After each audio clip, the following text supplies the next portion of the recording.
নমস্কার, আমি বিথিন আপনাদের সঙ্গে। আর আপনারা দেখছেন ডিজিটাল খবরিলাল বাংলা।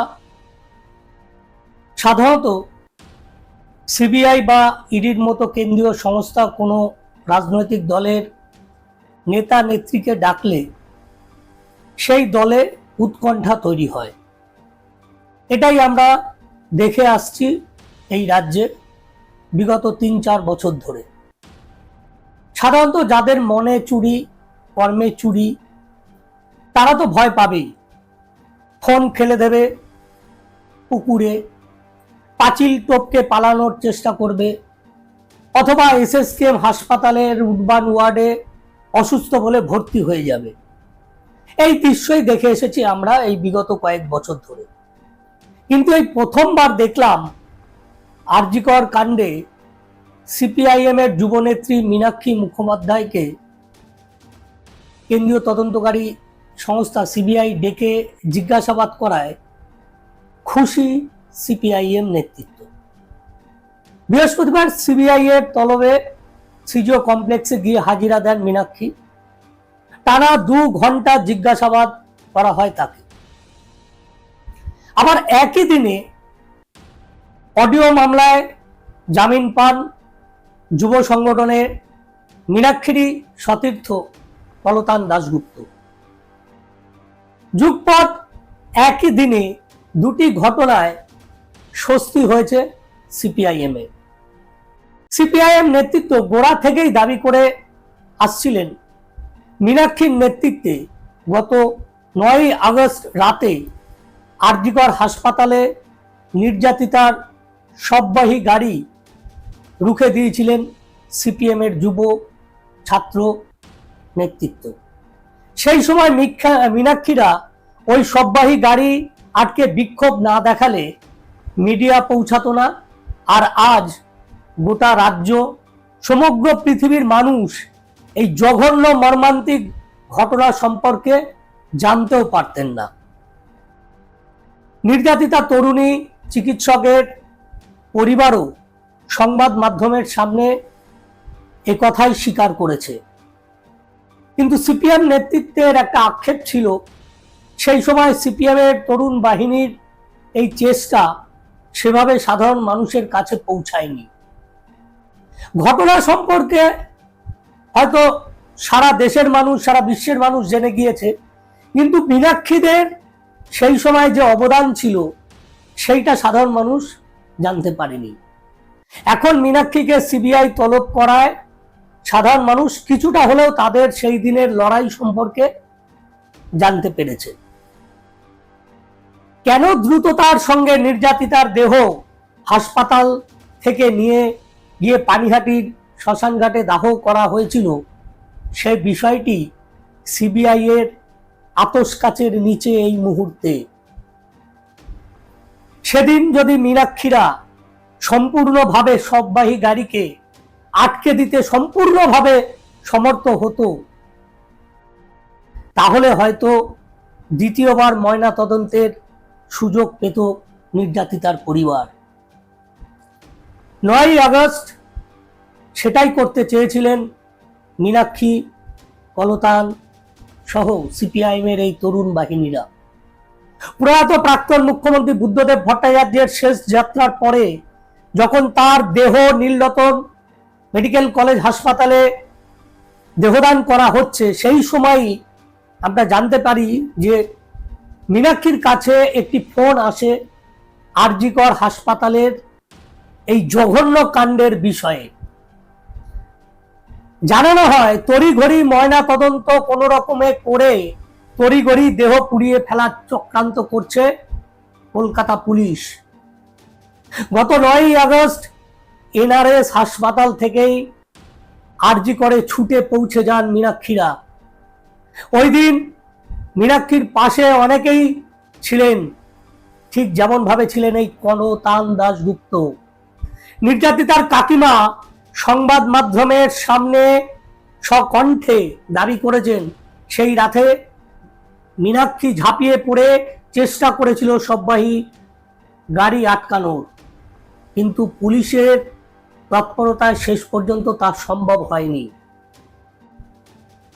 সিপিএম নেতৃত্বের বক্তব্য, এতদিন তারা মীনাক্ষীর ভূমিকা প্রচারে আনার চেষ্টা করেছিলেন মাত্র, কিন্তু তার রাজনৈতিক পরিসরে খুব একটা দাগ কাটতে পারেনি।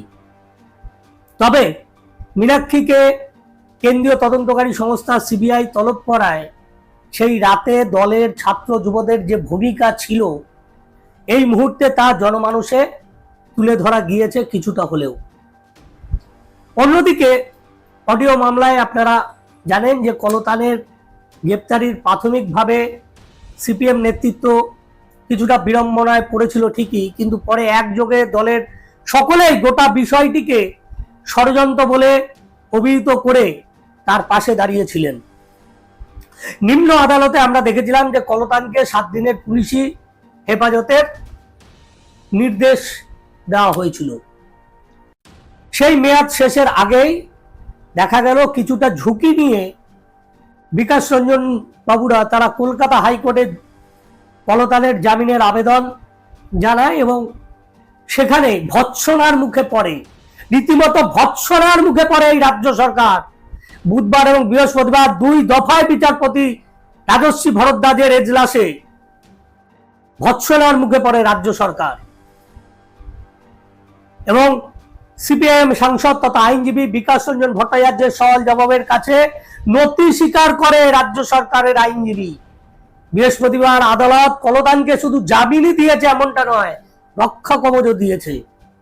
আদালতের অনুমতি ছাড়া পরবর্তী ক্ষেত্রে এই সিপিএম এর যুব নেতাকে গ্রেপ্তারের প্রক্রিয়া চালাতে পারবে না রাজ্য সরকার। কলতানের জামিনকে আদালতে দাঁড়িয়ে জয় হিসাবেই দেখছে সিপিআইএম।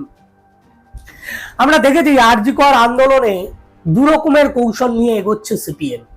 এক, নাগরিক আন্দোলন, যেখানে ঝান্ডাহীনভাবে নাগরিকরা আন্দোলনে রয়েছে, সেখানে মিলেমিশে রয়েছে দলীয় কর্মীরা প্রথম দিন থেকেই। আর 2, পৃথকভাবে বিভিন্ন গণসংগঠনের ব্যানারে আন্দোলন চালিয়ে যাচ্ছে তারা। যুব ভারতীতে ডার্বি বাতিলের পর থেকে এই নাগরিক আন্দোলনে ইস্টবেঙ্গল, মোহনবাগান এবং মোহামেডান সমর্থকদের যে এই মিলিয়ে দেওয়ার প্রক্রিয়া, তার নেপথ্যে কিন্তু আসলে সিপিআইএম এর গণসংগঠনগুলি। আলিমুদ্দিন নজর রাখছিল জুনিয়র ডাক্তারদের আন্দোলন এবং ধর্ণা কোন পথে এগোচ্ছে। বৃহস্পতিবার রাতে স্বাস্থ্য ভবনের সামনে থেকে আন্দোলনরত চিকিৎসকরা, জুনিয়র চিকিৎসকরা তারা ঘোষণা করেছেন যে শুক্রবার দুপুরে স্বাস্থ্য ভবন থেকে সিজিও কমপ্লেক্স পর্যন্ত একটি মিছিল করবেন তারা, তারপরে তারা ধর্ণা তুলে নেবেন। তবে আন্দোলন তাদের জারি থাকবে। শনিবার থেকে বিভিন্ন সরকারি হাসপাতালের জরুরি বিভাগে তারা কাজে যোগ দেবেন। এটা যথার্থ সিদ্ধান্ত তাদের। তবে সিপিআইএম চায় নির্যাতিতার বিচারের দাবিতে আন্দোলন জিইয়ে রাখতে, আর সেক্ষেত্রেই পুজোকে হাতিয়ার করতে চাইছে সিপিআইএম। তাদের যুব সংগঠন, ছাত্র যুব সংগঠন প্রত্যেকেই।